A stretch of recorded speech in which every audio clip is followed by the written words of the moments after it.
അത്യുന്നതന്റെ മറവിൽ വസിക്കുകയും സർവശക്തന്റെ നിഴലിൻ കീഴിൽ പാർക്കുകയും ചെയ്യുന്നവൻ യഹോവയെക്കുറിച്ച് അവൻ എന്റെ സങ്കേതവും കോട്ടയും ഞാൻ ആശ്രയിക്കുന്ന എന്റെ ദൈവം എന്ന് പറയുന്നു. അവൻ നിന്നെ വേട്ടക്കാരന്റെ കെണിയിൽ നിന്നും നാശകരമായ മഹാമാരിയിൽ നിന്നും വിടുവിക്കും. തന്റെ തൂവലുകൾ കൊണ്ട് അവൻ നിന്നെ മറയ്ക്കും. അവന്റെ ചിറകിൻ കീഴിൽ നീ ശരണം പ്രാപിക്കും. അവന്റെ വിശ്വസ്തത നിനക്ക് പരിചയം പലകയുമാകുന്നു.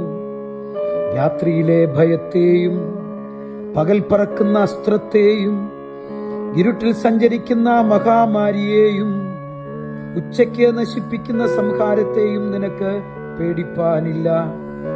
നിന്റെ വശത്ത് 1000 പേരും നിന്റെ വലതുവശത്ത് 10,000 പേരും വീഴും, എങ്കിലും അവ നിന്നോടടുത്തു വരികയില്ല. നിന്റെ കണ്ണുകൊണ്ട് തന്നെ നീ നോക്കി ദുഷ്ടന്മാർക്ക് വരുന്ന പ്രതിഫലം കാണും. യഹോവേ, നീ എന്റെ സങ്കേതമാകുന്നു. അത്യുന്നതനെ നിന്റെ വാസസ്ഥലമാക്കിയിരിക്കുന്നു. ഒരനർത്ഥവും നിനക്ക് ഭവിക്കയില്ല. ഒരു ബാധയും നിന്റെ കൂടാരത്തിനടുക്കയില്ല. നിന്റെ എല്ലാ വഴികളിലും നിന്നെ കാക്കേണ്ടതിന് അവൻ നിന്നെ കുറിച്ച് തന്റെ ദൂതന്മാരോട് കൽപ്പിക്കും. നിന്റെ കാൽ കല്ലിൽ തട്ടിപ്പോകാതിരിക്കേണ്ടതിന് അവർ നിന്നെ കൈകളിൽ വഹിച്ചുകൊള്ളും. സിംഹത്തിന്മേലും നണലുമേലും നീ ചവിട്ടും. ബാലസിംഹത്തെയും പെരുമ്പാമ്പിനെയും നീ മെതിച്ചു കളയും. അവൻ എന്നോട് പറ്റിയിരിക്കുകയാൽ ഞാൻ അവനെ വിടുവിക്കും.